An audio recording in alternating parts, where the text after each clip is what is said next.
บ่แล้วจะเชื่อบ่เพื่อนลัง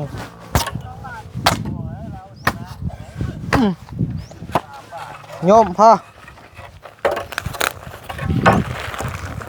มาตัดขาดตัดได้แล้วบ่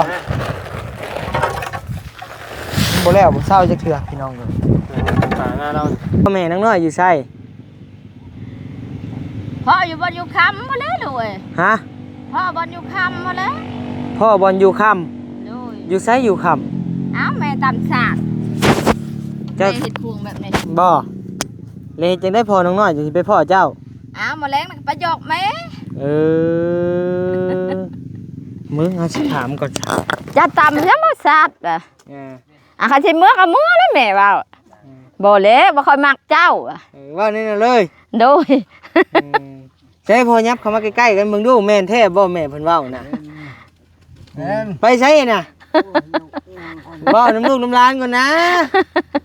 เว้าน้ำกันก่อนไปแล้วบาดนี่กำลังว่าจับคู่ใช่พี่น้องเลยเนาะแล้วเพิ่นว่าได้ตอบบ่นี่แม่เพิ่นว่าเอาก็เอาว่ะไผเว้าเอาก็เอาพอนั่นเลยเจ้าหมักเราโดยมักมันได้แม่เจ้าน่ะหมักแล้วก่อนเจ้าเอิ้นหยอกแล้วก่อนโดย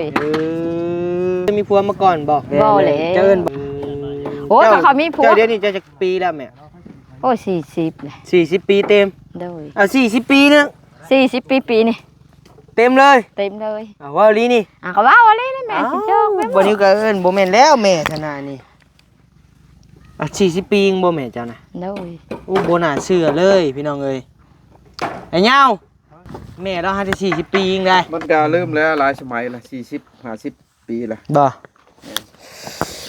มึงเฮาต่อมึงแป้นก่อนเฮาตัด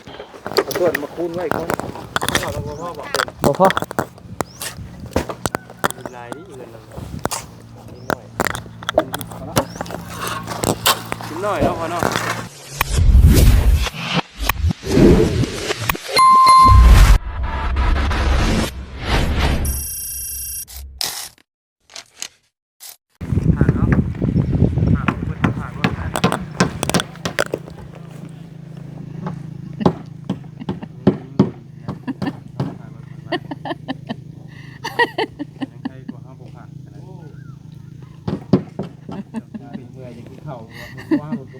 สบายดีพ่อ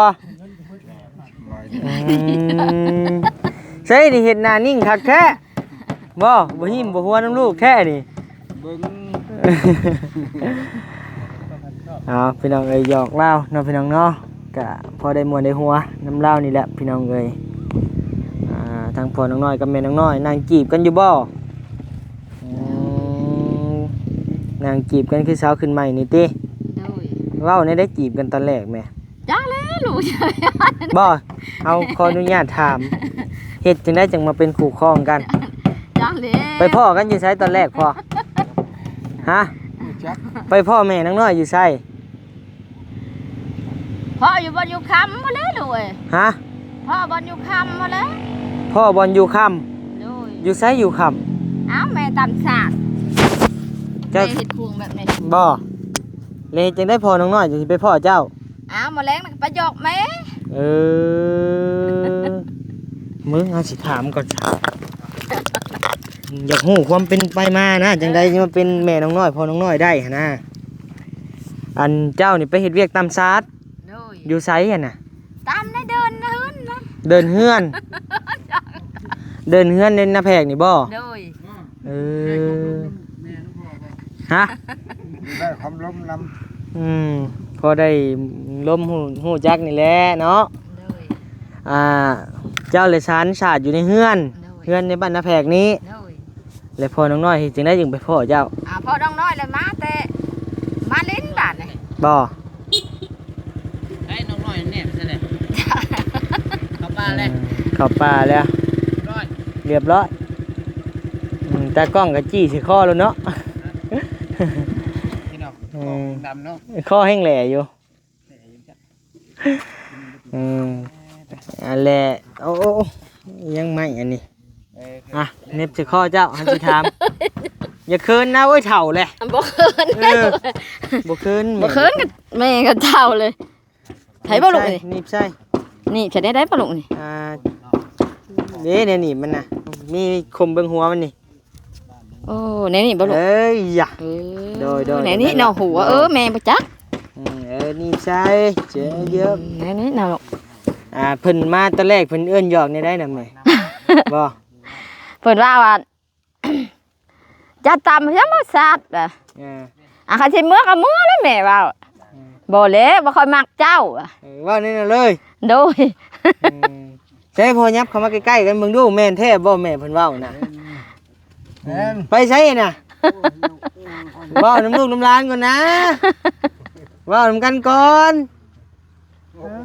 ไปแล้วบาดนี่กำลังว่าจับคู่ใช่พี่น้องเลยเนาะแล้วเพิ่นว่าได้ตอบบัดนี้แม่ เพิ่นว่าเอาก็เอาว่ะ ไผเว้าเอาก็เอา พอแล้วลูก เจ้ามักเรา โดย มั กอันนี้แม่ เจ้าน่ะมักเราก่อนเจ้าเอิ้นหยอกเราก่อน โดยเลยเจ้าเอิ้นบอกเราอันนี้ได้ก่อนก็ลืมเลย อันแต่ละบิดบ่แม่ โดย เอาบ่วะบ่แม่วะแม่ก็บ่เอาบาดนี่บาดบ่เอาแล้วพอมาชู้บาดนี่ โดยจักมื้อลมกันจักเดือนจักปีจังมาเอากัน โอ้ปีนึงพอได้ลูก ปีนึงจังเอากัน โดย เด้อเป๊ปซี่เด้อไปสิกินเด้อ แต่ว่าไปสลิปปิ้งก่อนแล้วเนาะ โดยยัง ไม่ต้องเลยผูกคอต่อแขนกันคักแน่ โดย โดยค่าดองเท่าไรแม่ ค่าดองแม่บ่ตะกี้หั่น3 ล้าน6 ฮะ 3 ล้าน6แล้ว ได้ แต่ ยอด เก่า 3 ล้านบูเจ้าน่ะ โดย โอ้ เก็บมาเพื่อเด้อ ค่าดอง3 ล้าน โดย 6จักปีขึ้นหลังเลยแม่เอากัน โอ้แม่นฮอด3แม่นฮอด20ปลายแล้วบ่ลูกเขาบอกว่านี่ ชาวปลายปี โดยน้องน้อยก็10ปลายปีเลย อ้ายเพิ่นจักปีอ้ายเพิ่น อ้ายแม่น17เด้อบ่ 17 โดย แม่เอากันกับพ่อนี่ประมาณเจ้ากว่าปีบ่ โดยพ่อเลยเป็นผู้บ่าวแก่ เดี๋ยวได้ผู้บ่าวแก่ อ้าวบ่ได้เมีย เคยได้เมียมาก่อนแล้ว เอาวันน้ำเย็น เอาแล้วเฮ้ยขอบมกขอบใจบ่าวพัดชัยซื้อน้ำมาผ่านพี่น้องเลยเคยมีเมียมาก่อน บ่เราบ่เคยมีเมียจัก คือแบบคนผู้แก่ อ้าวแก่เป็นผู้บ่าวแก่นี่แหละลูก บ่าวแก่บ่าวเฒ่ากว่า ผู้บ่าวเฒ่ากว่า แหละมักสาวน้อย โดย ก็เลยว่าถ้าดองแพงก็สิเอา โดย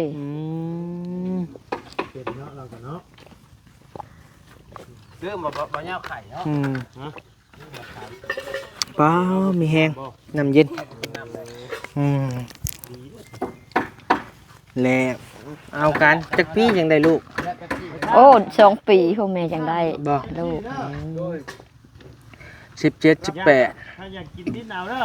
17 18 19ประมาณ19ปีจะเอากับเราซั่นน่ะ 19 ปีแม่ก็ 19ปี20ปีนึงเนาะ โดย เจ้าก็บ่เคยมีผัวมาก่อนบ่ บ่แล้วโอ้ถ้าเขามีผัว เจ้าเดี๋ยวนี้เจ้าจักปีแล้วแม่ โอ้40เลย 40 ปีเต็ม โดย เอา40 ปีนึง 40 ปีนี่ เต็มเลย เต็มเลย ว่าลีนี่ ก็ว่าว่าเลยนะแม่สิเจ้าแม่ บ่นี้ก็เอิ้นบ่แม่นแล้วแม่ธนานี่40 ปียังบ่แม่เจ้านะ โดย บ่น่าเชื่อเลยพี่น้องเอ้ยไอ้เหย้าแม่เราหาได้40 ปียังได้แม่นความเล่าบ่แม่เฮา46 ปีเลยได้แม่เฮาน่ะ แม่จะเฒ่ากว่าดิเราบวกเราคิดเยอะเอ้าเราอยู่บนเกาะมันนาดิ บ่ เราถูกเบียด แม่บ่ดำให้ดำนาได้ลูกเอ้ยคันแม่บ่ดำนาก็สิเจ้าสิชูเดียวกับแม่พุ่นแหละ แม่จะ30ปลายนึงแม่เขาคือเฒ่าเด้จ้ะแม่จะบ่เอาผัวถึงก็เฒ่าแล้ว แต่แม่เจ้าน่ะกินเด็กบ่ ฮะ เห็นบ่ โอ้พ่อของ50ปลายเลย52เลยบ่พ่อเฮาน่ะ เรายังนมอยู่เราอยู่หลาย แมว50ปลาย40ปลายแล้วก็ยังบ่ได้เฒ่าเฮาคือว่าเจ้า60เลยได้แม่ บ่ยังบ่ฮอดลูก เอาพี่น้องเอ้ย หากแต่แม่ถูกเวียกแม่ พ่อจักปีซะพ่อฮะ โอ้มัน50-60เลยบ่พอ อืม พ่อเป็นอ้ายสิชุดหมู่ โดยบัดนี้ฮันแต่ฮู้เด้นี่พี่น้องเอ้ยเนาะบัดนี้คิดมาผิดโดยตลอดเนาะว่าแม่เพิ่นนี่อายุ60กว่าปีเนาะ60หรือว่า50แก่ๆพู้นแหละไปเนาะพ่ออันเจ้าเชื่อสิบ่ละ40 ปีเจ้าจักปีแล้วพ่อขออนุญาตนำ 39แล้ว เจ้า39 39 ฮะอย่าไปเว้าเด้อนี่ว่าเนาะเอ้ยเจ้า29นี่ โอ้ยเรา18 ปี เอาแล้วเห็นบ่เห็นงัวบาด อันนั้นแล้วผมเราจะบ่ปรุงทางหน้านะลูก พี่น้องเอ้ยยังว่าวให้งงบาดบ่ได้ตัวบ่ยามกันติแม่ บ่แหละตัวพ่อจัง เฮาเชื่อเลยว่าพี่น้อง FC ก็สิบ่เชื่อคือเฮาบ่ ใครสิ เชื่อ ตัวบ่ลูก40 เต็มๆเลย โดย บ่ค่อนบ่เกิน โดยแบบอันเด็กจูน้องก็เป็นน้องอันนี้ก็ยังเท่าจะบ่เห็นว่าน้องข่อยตนนะ ไปน้องเจ้า แม่บักเว้นนั่นเด้ บ่แล้วบ่เห็น แฮงเท่าน่ะแฮงเป็นน้องข่อยที่สุด บ่ ก็ยังเท่า โดยเอ้าบ่ว่าแหละพี่น้องทุกเวียกทุกงานเนาะอยู่ไห้อยู่นา โดยแนวกินบ่สะดวกนั่นแหละเอ้ย เมาอีกเด้อคันเบิดเมาอีกยังอยู่นี่ โอ้บ่ก็ใช้เลี้ยงน้ำเป๊ปซี่บ่ ด้วย โอ้สมเชยซะขอบมกขอบหอ ซื้อได้บ่ กินบ่ได้ขอบมกขอบใจหลาย เฮ้ยฮะ ๆไปแม่กินบ่ กินแล้วลูกกินแล้ว ฮะจังได๋ก็เฮือนซ่านก็เริ่มเป็นรูปเป็นทางแล้วแม่เอ้ยเนาะ โดย สู้ๆไปเนาะคันว่าบ่ได้เฮาเป็นหลังก็ถือว่าเพิ่นมาต่อแข่งต่อคายเฮาแล้วเนาะ โดย มีแต่เฮาเฮ็ดเฮาหาเอาบัดนี้ โดย แล้วแต่นี่แหละเนาะเพิ่นซอยมาซำนี้ก็ซำต่อแข่งต่อค้าให้เนาะบ่มาใช่เนาะ ด้วย สาธุแล้ว เป็นไงก่อนฉันมีคนเริ่มหมดก้น บ่ดมนะลูกไอ้แม่ ดมเฮา บ่นะ เฮานี่ดมได้เฮานี่คะแนนว่ามีผู้ใหญ่มาเฮ็ดเฮาซำนี้นะ มีงัวสิขางงัวให้กิน แม่ก็ข้ามันแล้วก็แม่สิค้างว่าให้กินข้ามันแล้วแม่ก็สิค้างว่าให้กิน ชัดจ้าได้ สัจจะก็สัจจะ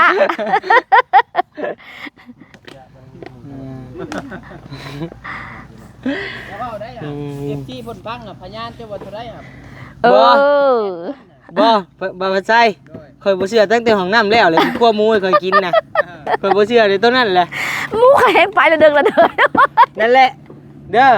เฮาสิว่า อันนี้ก็ บาปกรรมมันมีจริงแม่เอ้ย อันนี้ก็ยังไปเห็นได้ แม่ว่าสิคั่วให้ลูกกินน่ะ โย่ เจ้าแม่บ่คั่วจักเทื่อเลยมันเสียบาด โหลูกว่าย่าแม่เอ้ยว่ะ เออ อันนี้นั่นนะ เนาะบ่มาใช่ว่าสิคั่วกินบัดนี้บ่คั่วมันเสียได้เนาะ อย่าบ้าได้แล้วเฮือนอันนี้ก็สิให้น้องน้อยซื้อชิ้นตลาดลูกอะ สินตลาด โดยบ่แม่นบ่ชิ้นงัวอันนั้นก็ตลาด เราหยอกว่าม่วนว่าหัวลาวเนาะพี่น้องเนาะกะว่าเรื่องกินกับมันบ่ซ้ำใดดอกพี่น้องเอ้ยเนาะหากว่าม่วนพอมีคำบอกคำลมให้ FC พังนำกันนี่แหละคะแนนว่าแม่เพิ่นสิครัวน้ำจิตน้ำใจดีก็กิน ว้าวยังบ่ม่วนกินอยู่ เอาว่าม่วนว่าหัวว่านัวว่าแซ่บพี่น้องเอ้ยเนาะ หาหาก็คือว่า บ่ได้เว้าตัวติ กินเย็นนี่ โอ้ยขอมาขอบใจหลายๆเด้อเด้อ กินไม่แห้งนี่แซ่บบ่ แซ่บ เย็นอยู่บ่ เย็น สะแงด สังเกตเพียงก่อนสังเกต บ่สะแงดบ่อ้าย สังเกตสังเกต สะแงด สังเกต เย็นหนาวกินสำหรับคลิปนี้กับทางแม่น้องน้อยกับพ่อน้องน้อยมาเล่าประสบการณ์ที่เป็นมาจังใดเนาะพี่น้องเนาะเรื่องจังใดน้องน้อยออกมาเป็นโตเป็นคนเนาะพี่น้องเนาะ โดยคำบ่มีพอกับสิบ่ได้เด้อลูกเอ้ย ก็ที่มันแล้วเนาะ สิบ่ได้น้องน้อยอันนี้มีพอบ่เลยต้องได้น้องน้อย บ่ยา น้องน้อยนี่ยังบ่มีพอมันนี่ถ้าน้องน้อยมีพอก็ได้อีกน้องน้อยนี่ บ่ ข้อมันก็ได้หาย ว่าเป็นแท้เอาบนเคยดิ บ่แล้วใบเป็นแล้ว ล้มเมาเลย อืม ใครคุณเสียใจเนี่ยเป็นเสียเรือนงาม ไผสิให้เสียใจบ่ลูก เดี๋ยวเว้านะ อ้าวเหินงามก็อยู่น้ำเดียวหั่น เคยดิฉันมีผู้มักอลีกับชีพอสร้างเสร็จหัวซึ่งต้องมานอนลูกสาวลูกเคยเห็นลูกไว้ แล้วแต่พ่อช่างอะนะ ฉันไม่ได้เวียกในงานคะแนนฝนตกมาพอดี บ่เกี่ยวกับพ่อช่างหรอกอะนะ สบายดีเด้อพระสังเด้อ เจ้าสบายดี พระสังว่าอย่าว่าพัวกันพี่น้องเลย อาการของนอดเจ้ากัน ไปเบิ่งพระสังเฮ็ดเวียกก่อนแม่มาไม่สบายดีปะลุงน้ำแน่โดยสบายดีปะลุง สบายดีจัง โอ้ย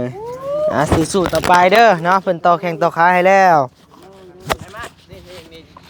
มึงจะปัวเด้อแบบนี้ได้ปัวกินน้ำเด้อ เจ้าเดียวกันได้บัดนี้ได้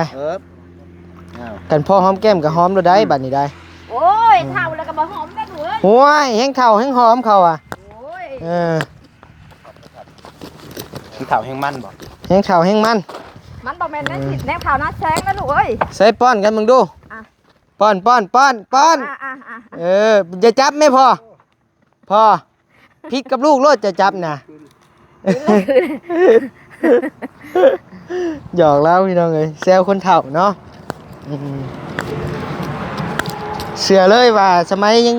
เรายังหนุ่มๆนี่เราหวานกว่าเฮาอีกเนาะพ่อจังเนาะ แมน ผู้แล้วหวานอยู่ในป่าดงมังแง้วผู้แล้วไปบิดมังแง้วแล้วให้กันกินเนาะแม่นบ่พ่อจัง แมนเลย เจ้าเคยบ่พ่อจัง เคยอยู่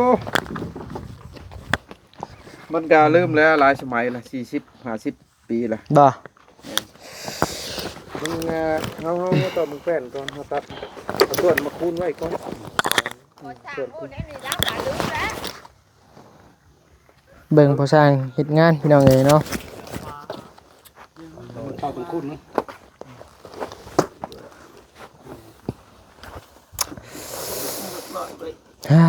พี่น้องเอ้ยเนาะ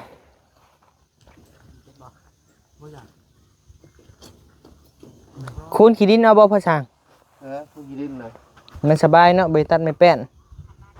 ตัดคือเก่าเนาะ ที่เก่าเลยที่ใส่แป้นที่คำเลยจบชวดมาเห็ดชวดกับมันหมดทนเลยก็บล็อกห้องเลยเลยแผ่นตัดใช่ชวดมันจบมากลองก็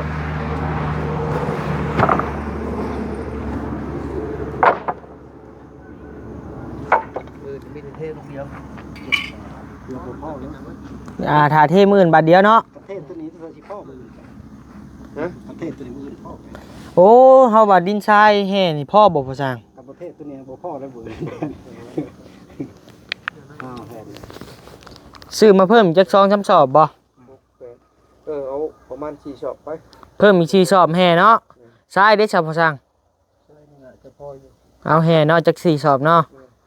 โอเคเดี๋ยวมื้ออื่นแกมาให้พอได้อยู่ตี้หอบเช้าซ้ำนะ ได้อยู่ ซ้ำนะ หรือว่าได้จวดเลยบ่จวดแล้วก็เข้าเรื่องแล้วบ่อยู่พ่อแผ่นประเทศตัวนี้ เฮาว่าเทเลยบ่ ตัวนี้เลยประเทศยังว่าบ่อื่นไทย ได้มื้ออื่นใส่ก้างอย่างเดียวเนาะพ่อเนาะมันกระเทินแล้วแหละ เดี๋ยวแล้วยังเว้นอยู่เมื่อยก็อดเอานี่แหละอยากได้อยากแล้วเห็นได้ โดย ทนไปนั่นแหละ เฮือนซ่านก็ยังบ่แล้วเนาะพ่อจังเนาะของน้ำเจ้าก็เนาะ เมื่อยญาติแบ่งไม่ได้อยู่ส่วน ทางพ่อจังก็สู้เวียกสู้งานสู้ชีวิตพี่น้องเอ้ย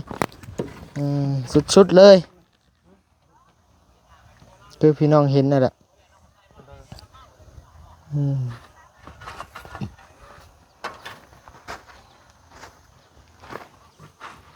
กระสอบหนึ่งบ่เฮ้ย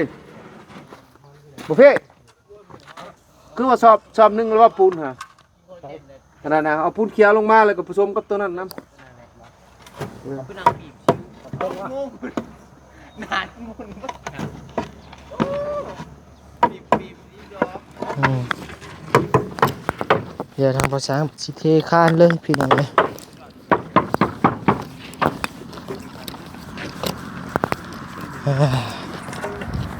อันยาวจบคลิปแล้วยังอยู่อดิกา ว่าเลยก็ซาเบลอันเฮ็ดช่องใหม่แล้วบ่ โดยเห็นแล้ว โอ้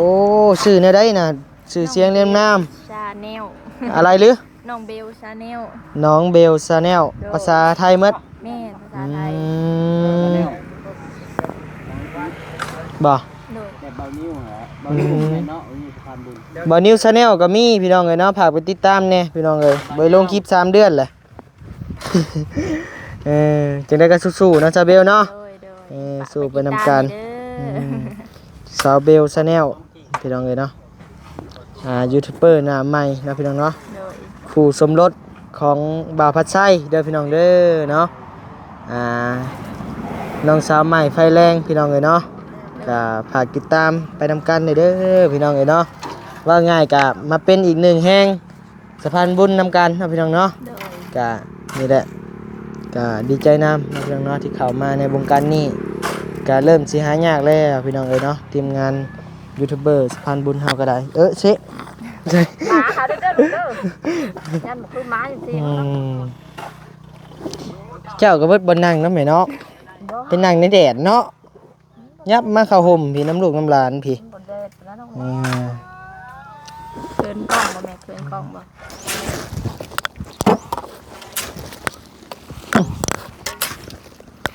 เอาจักรล้อพออึ๊บมื้ออื่นได้ซื้อหินมาอีกได้นี่น้อยยาม บ่ได้ เมื่อดีล่ะ บ่พอบ่ บ่พอซื้อมาอีก4 ชอบมื้ออื่น ไม่พอแล้วบ่พอบ่ บ่พอ เป็นไรนี่เงินเรานิดหน่อยเนาะพอเนาะคักอยู่นึงหน่อยแล้วมันแนบคักนะ แต่ว่าผูกง่ายได้ผูกง่าย แต่ว่ามันก็เปลืองเฮานี่แหละ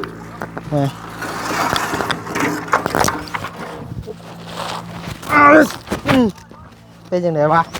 เบิ่งออกพอบ่แลจะเชื่อบ่เพื่อนลัง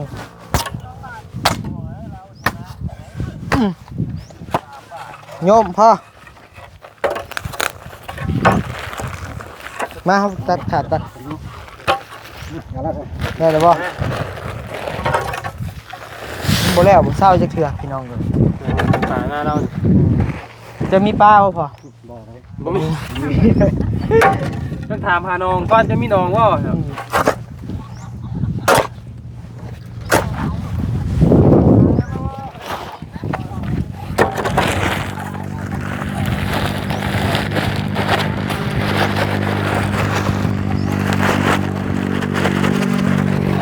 ประหยัดได้เนาะ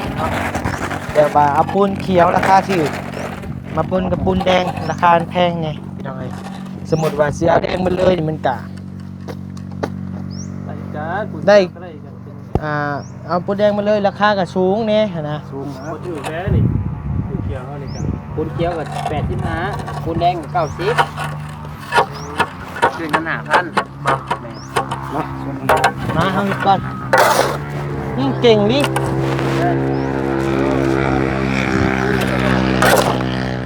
สเปคน้อยไปพี่น้องเอ้ยเนาะทางมานิวขอโต